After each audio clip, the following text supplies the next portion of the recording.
আসসালামু আলাইকুম ওয়া রাহমাতুল্লাহ। স্টেপ বাই স্টেপ মেথড ধারাবাহিক ক্লাসে সবাইকে স্বাগতম। আমি এখন তোমাদেরকে দেখাবো নবম দশম শ্রেণীর সাধারণ গণিত অধ্যায় 9.1 ত্রিকোণমিতিক অনুপাত। ত্রিকোণমিতিক অনুপাত 9.1 উদাহরণ 8 এর খ। উদাহরণ 8 এর খ। চলো ধাপে ধাপে শুরু করা যায়।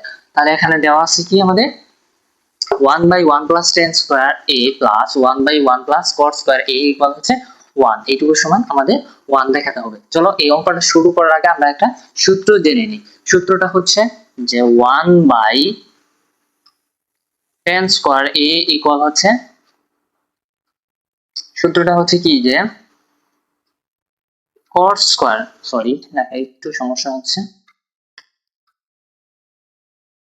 cot square a equal হচ্ছে 1/tan square a। ঠিক আছে, এই সূত্রটা আমাদের জানা থাকলে তাহলে আমরা এই অঙ্কটা সহজেই সমাধান করতে পারবো।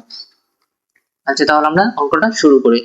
রাইট হ্যান্ড সাইড আমাদের দেওয়া আছে কি 1/1 plus tan square a plus 1/1 plus cot square a। ঠিক আছে, এখান থেকে আমরা দেখো এই লাইনটা, প্রথম লাইনটা যা আছে আমরা তাই রাখবো, 1 plus tan square a plus এই লাইনের মধ্যে আমরা কাজ করবো, সেটা হচ্ছে কি 1 প্লাস এই যে cot square সমান আমরা কি জানি 1/tan square, তাহলে আমরা বসিয়ে দিব 1/tan square a। ঠিক আছে, এখন দেখো এই প্রথম লাইন যা আছে আমরা তাই রাখবো, সেটা হচ্ছে 1 প্লাস 1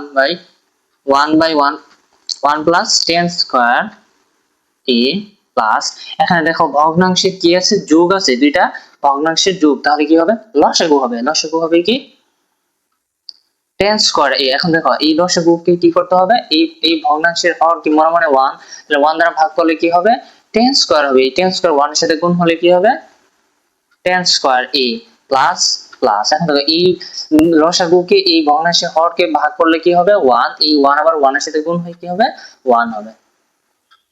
ওকে, এই পর্যন্ত বুঝতে পারছি কিনা? আচ্ছা এরপরে দেখো এই পাশে যা আছে তাই লিখবো 1 plus tan square a plus, এটা কি আছে ভাগ, এটা আছে ভাগ থাকলে আমরা কি জানি গুণ হয়ে যাবে, এটা এটার সাথে এইটুকু ভাগ আছে, তাহলে এটার সাথে গুণ হয়ে কি হবে নিচেরটা উপরে চলে যাবে, tan square a বাই উপরেরটা কি হবে নিচে চলে যাবে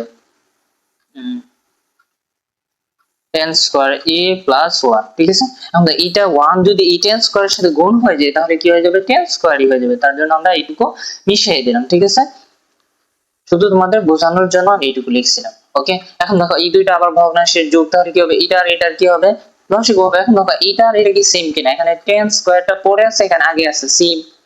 ওকে, তাহলে আমরা এখান থেকে লসাগু করতে পারি কি 1 প্লাস tan square a। এখন দেখো এই লসাগুকে আমরা এই ভগ্নাংশের হরকে ভাগ করব, তাহলে কি হবে 1 plus tan square a, 1 plus tan square a ভাগ করলে 1, 1 হবে কি এই 1 এর সাথে গুণ, তাহলে হবে 1, এখানে প্লাস, তার জন্য এখানে প্লাস। এখন দেখো সেম ভাবে কি হবে 1 plus tan square, 1 plus tan square কে ভাগ করলে কি হবে 1, 1 হবে কি এই tan square এর সাথে গুণ, তাহলে কি হবে tan square a। এখন দেখো এটা আর এটা সেম, তাহলে এখন এইটুকু ভাগ করলে কি হবে 1 হয়ে যাবে, তাহলে আমরা লিখতে পারি রাইট হ্যান্ড সাইড। ঠিক আছে, ওকে, অঙ্কের মধ্যে যদি কোথাও না বুঝতে পারো অবশ্যই কমেন্টে জানাবা, আমি আরো ভালো করে বোঝানোর জন্য চেষ্টা করব। আজকে এই পর্যন্তই, আল্লাহ হাফেজ।